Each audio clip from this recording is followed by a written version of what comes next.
I even ran a duty roster for the controllers, which were 06 rank, colonels, captains in the Navy, and we were in the middle of a bloody Cold War.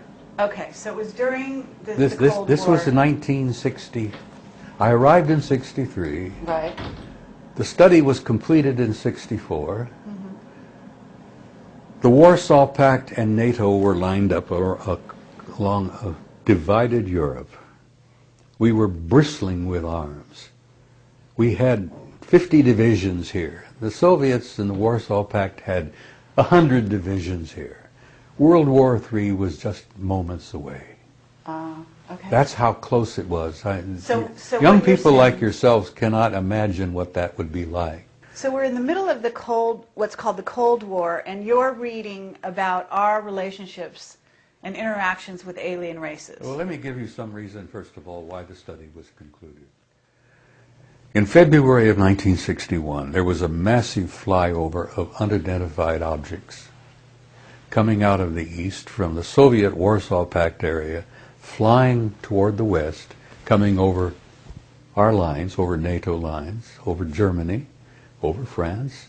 These objects were very high, very fast, in formation, obviously under intelligent control. Did you And they see were this? circular disc shapes. Did you see it? I didn't, no. Was it filmed? I wasn't there in 61. Was it filmed? Well, oh yes, we had film of it. Really? The point is that Gordon Cooper. Cooper, who I'm sure you're familiar with, one of our famous astronauts Yes. from the old years. Gordon's gone now.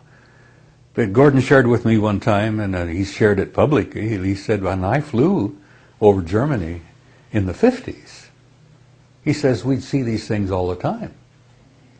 He says, we wondered what they were, because it was obviously they were under intelligent control. They would fly over our lines. They'd come out of the Soviet sector flying west, as I said, over France, Germany, France, England. They'd turn north over the southern coast of England, and then they would disappear off of NATO radar over the Norwegian Sea. Okay, and you knew, or I assume, the government figured out they weren't Soviet. Is that right? The government didn't know from the very beginning, at least NATO didn't, what they were. We thought they were Soviets for a time. We learned that the Soviets thought they belonged to us. Right.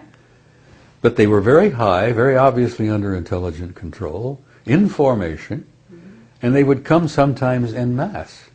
The flyover in February of 61 was a couple of hundred of them. They couldn't count them. Well, And they thought, you're oh my telling God, me- World War III started here. Exactly. Didn't the base at that point aim and shoot? Everybody got on alert. We didn't have the capability to shoot because they were too high and they were too fast.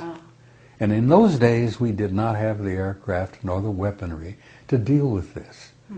And they were always obviously under intelligent control. So this is why the study was put into The effect. study was initiated in 61.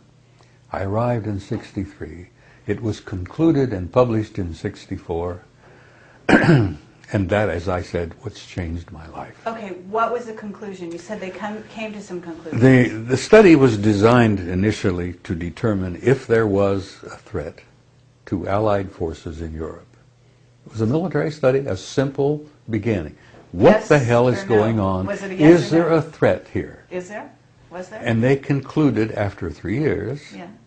apparently not. No threat. Really? That's right.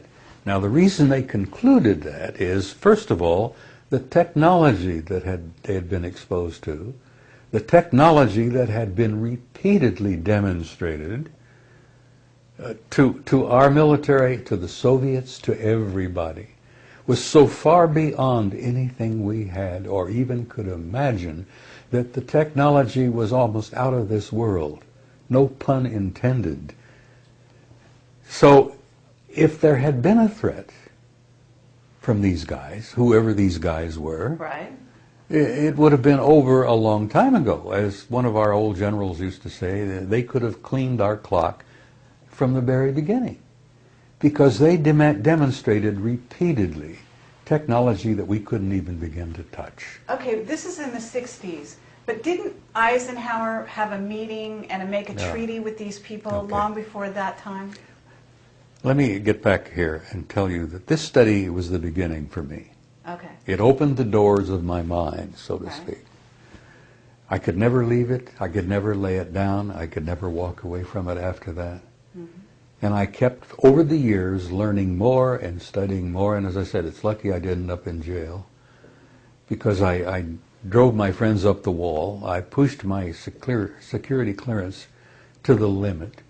I used to get into classified file cabinets and sort through material and look for photographs and reproduce things that should not have been reproduced.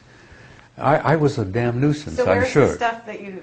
You see, I knew just this much, but I wanted to know this much. I understand. And over the years, I learned this much. Okay, but what happened to all that stuff that you photocopied or whatever? Oh my God.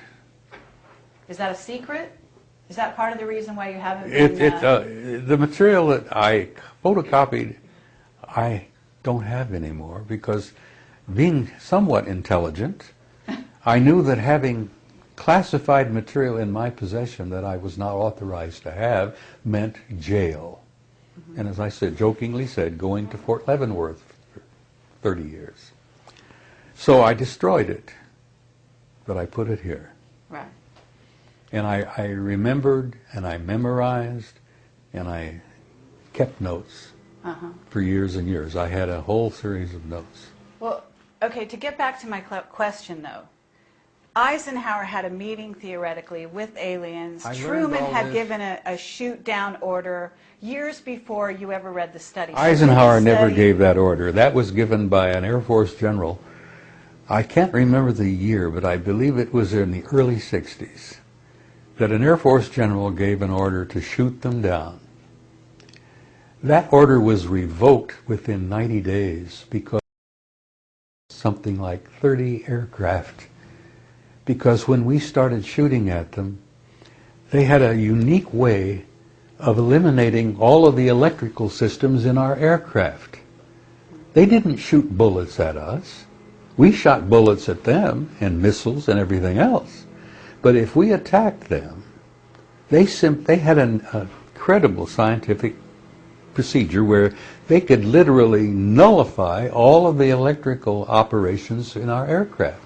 Now, if you're flying a high-performance jet and you're at 30,000 feet going 400, 500 miles an hour, and all of a sudden everything goes dead. And jet pilots used to share that flying one of those 100 series planes was like flying an anvil. They had no glide capability. They were heavy. They were overly armed, and they were heavy aircraft. The only thing keeping them in the sky was a powerful jet engine that kept them going. So if they lost all of their electrical controls, they couldn't even steer, for God's sake. The plane just began going, as I said, it fell like an anvil. Well, we lost a lot of aircraft. A lot of guys got out. They bailed out in time. A lot of planes were lost. We lost a few pilots. Okay, so... Now, that order to shoot them down was revoked within 90 days. Right. And they never issued that again because they learned their lesson. Don't mess with these guys.